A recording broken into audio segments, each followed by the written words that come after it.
তো গাইস সবার আগে ইনস্টাগ্রামের ভিডিওটা দেখো, তারপরে এই ভিডিওর কিছু ফানি ফানি কমেন্ট করবো।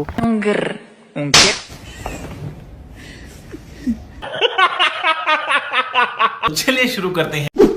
অঙ্গার অঙ্গার ঝাঁটার বাড়ি অঙ্গার, দামি অঙ্গার ঝাড়ু দিয়ে মুখটা ঝাড়। মাছ ছাড়া বাস্তব জীবনে আয়, দেখি আমার কোন বন্ধু তোর পিছে পিছে যায়। ক্রাশ তো তোর বন্ধুরা না, তোর বাপেও খাবে। পারলে জামা খুলে বাস্তব জীবনে আয়। প্রথমে দেখে ভেবেছিলাম মিয়া খালিফা, পরে দেখলাম জনি সিন।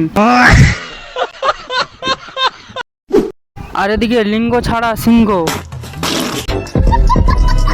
হ্যালো গাইস, আজকে আমি এমন একটা ফেস প্যাক ইউজ করব যেটা অ্যাপ্লাই করার সাথে সাথেই কিন্তু স্কিনটা একদম ইনস্ট্যান্ট ব্রাইট হয়ে যায়। ব্রনের দাগও রিমুভ করে, স্কিনের ট্যান থাকলে সেটাও রিমুভ করে। तो चलिए शुरू करते हैं। এই জন্য তো বলি আমার গু কই যায়। আমি জানি গু থাকে হলুদ, কিন্তু এ তো দেখছি গোলাপি। সারা জীবন ফর্সা থাকে আর একটু পরেই হয়ে যাবে নাইজেরিয়ান।